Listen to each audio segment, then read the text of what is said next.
പെട്ടെന്ന് അദ്ദേഹത്തിൻ്റെ കൂട്ടുകാർ വീട്ടിലേക്ക് കയറി വന്നു. ചോദിച്ചതോ ക്യാരറ്റ് ഹൽവ. ഇപ്പോൾ നിങ്ങൾ വിചാരിക്കേണ്ടതും ചാനൽ മാറിയപ്പോൾ ചാനലൊന്നും മാറിയിട്ടില്ല. ടാലൻറ്റ് ടച്ച് ബാച്ചിലേക്ക് എല്ലാവർക്കും സ്വാഗതം. തൊലി കളഞ്ഞ് കഴുകിയെടുത്ത് ക്യാരറ്റ് കുക്കറിലിട്ട് വേവിച്ചാൽ ഒന്ന് ആറി കഴിയുമ്പോൾ മിക്സിയുടെ ജാറിലേക്ക് ഇട്ട് കുറച്ച് പഞ്ചസാരയും പാലും ഏലക്കയും കൂടെ ഇട്ടൊന്ന് അരച്ചെടുത്ത് നമ്മൾ പാത്രത്തിലേക്ക് മാറ്റി. ഇനി ഒരു ഉരുളി വെച്ചൊന്ന് ചൂടായി കഴിയുമ്പോൾ അതിലേക്ക് നെയ്യ് ഒഴിച്ച് നമ്മുടെ ക്യാരറ്റിന് ഇതിലേക്കാണ് ഒഴിക്കാൻ പോകുന്നത്. നിങ്ങൾ വിചാരിച്ചാണോ ഈ ക്യാരറ്റ് ഹൽവ ഇത്ര എളുപ്പമാണോ എന്ന്? എളുപ്പമാണ്, എന്നാൽ ഇച്ചിരി പണിയാണ്. ഇനിയാണ് നമുക്ക് പണി.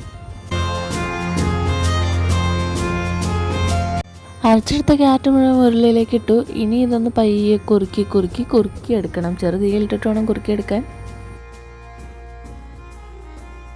കുറുക്കിയെടുക്കുമ്പോൾ ശ്രദ്ധിക്കണം, ചെറുതായിട്ട് ഇങ്ങനെ പൊട്ടിത്തെറിക്കും. പിന്നെ ഇടയ്ക്ക് നമ്മൾ നെയ്യിട്ട് കൊടുക്കണേ. ഒരു ഭംഗിക്ക് ഇച്ചിരി ടേസ്റ്റും കൂടെ കിട്ടാൻ കണ്ടേണ്ട അവിടെ 4 ആൽമണ്ട്സ് മുഴുവൻ മുറിച്ചിട്ടിട്ടുണ്ട്.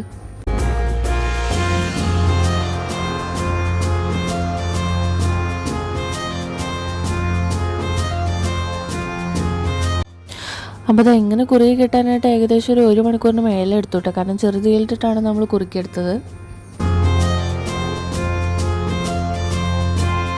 അപ്പോൾ നമ്മുടെ ഹൽവ ഇടുന്ന പാത്രം വേറെ വീട്ടിൽ ഓട്ടത്തിന് വേണ്ടി നമ്മളിന്ന് ഈ പ്ലേറ്റിലേക്കാണ് ഹൽവേനെ തട്ടുന്നത്. അതിന് കുറച്ച് നെയ്യ് ഇട്ട് കൊടുത്തു.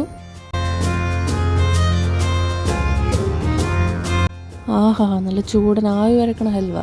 ഇനി കുറച്ച് പണിയും കൂടെ ഉണ്ട് കേട്ടോ.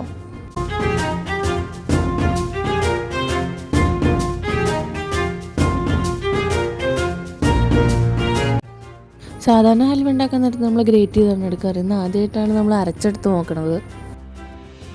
ഹൽവ ഇട്ട് വന്നപ്പോൾ പാത്രത്തിൻ്റെ 3/4 ഭാഗമുള്ളൂ. എന്നാൽ നമ്മൾ അഡ്ജസ്റ്റ് ചെയ്ത് പിന്നെ കുറച്ച് അലങ്കാരത്തിനായിട്ട് കുറച്ചുകൂടെ ആൽമണ്ട്സ് ഇട്ട് കൊടുത്തു.